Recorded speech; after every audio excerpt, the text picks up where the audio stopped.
There are new developments in the mysterious disappearance of an American tourist on the Caribbean island of Aruba. Robyn Gardner of Frederick, Maryland, vanished almost 4 months ago, and the man that police believe may have murdered her, Gary Giordano of Gaithersburg, Maryland, was taken into custody.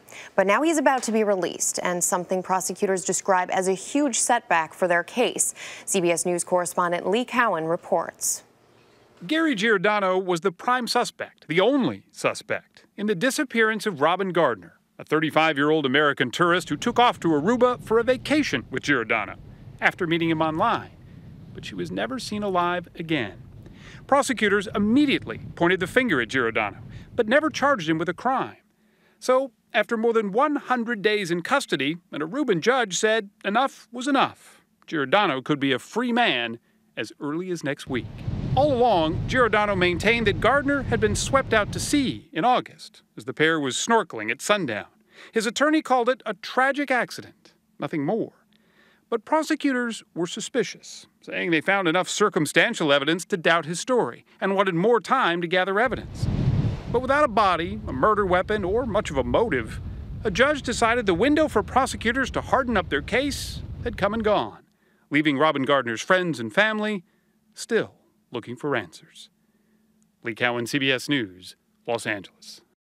And for more on the case, we turn to criminologist and legal analyst Casey Jordan. Casey, good morning. Thanks for being with us. So do you think that Giordano is going to walk away from this next week? I actually do. They have until Tuesday. They've appealed that decision that will release Giordano on Tuesday. There could be a 3-judge panel that hears this appeal anytime. It could be happening right now. It could happen secretly over the weekend. But unless they go ahead and overturn that decision and give the prosecution another 30 days to get the evidence they need to formally charge Giordano, he will be able to leave on Tuesday. And what happens if he does leave on Tuesday? Well, we assume he's going to come back to the United States, and yet he is in trouble in a number of ways here in the U.S. And he has 2 ex-wives. He has support issues. He had filed a lawsuit here. He's in financial shambles. I think the greater fear is, what if he doesn't return to the U.S.? What if he tries to flee to another foreign country?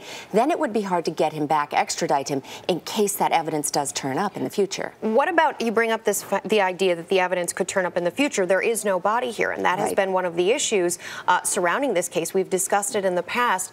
Is there a statute of limitations, though, that if this body turns up at some point in the future, Giordano at some point in the future is linked to this, that he would be able to or not be able to face charges depending on the time? No, absolutely. The Aruban officials, the prosecution, is hoping that the hard evidence, I mean, this is the problem. They do not have hard direct evidence, not enough to make a homicide charge stick. They don't believe his story. They believe that $1.5 million insurance policy that he took out on this woman he barely knew is circumstantial. But without a body, in theory, you could charge somebody without a body, but you would have to have direct evidence, an eyewitness, computer records, some kind of journal. They want more time to analyze his computer to see if there's any record, any journaling, anything that could directly link him to a homicide plot. And it doesn't look like they're going to get it because they know he's tech savvy. They think he's wiped out his hard drive. But if they could get some direct evidence, they would absolutely charge him or extradite him back to face charges in the future. So if he were to come back to the United States, in that best case scenario, assuming prosecutors don't win their appeal, then what's the course of legal action from there? Well, the FBI has been working with the Aruban officials, and they're very cooperative. All indications are if he comes back to the United States, this is not as bad as we may think. They can continue to look for Robyn's body, any sort of evidence, blood evidence, witnesses, cameras, anything that could link him to this crime. And if they find that, they can get the United States to cooperate and extradite him back to Aruba to face charges. Again, him coming back to the United States, as long as he stays here, is not so bad. We'll know where he is. If he goes elsewhere, could be another Johan van der Sloot story. Last question, Gardner's family, can they face, or will Giordano face a civil lawsuit from them? They absolutely can file a civil suit for wrongful death. Again, the preponderance of evidence is a much lower standard to try to meet. But it's really unlikely because he has no money to get. If they do it, it's because they're seeking answers and not because they're trying to get money. Casey Jordan, thanks. Always great to be here. Great to have you.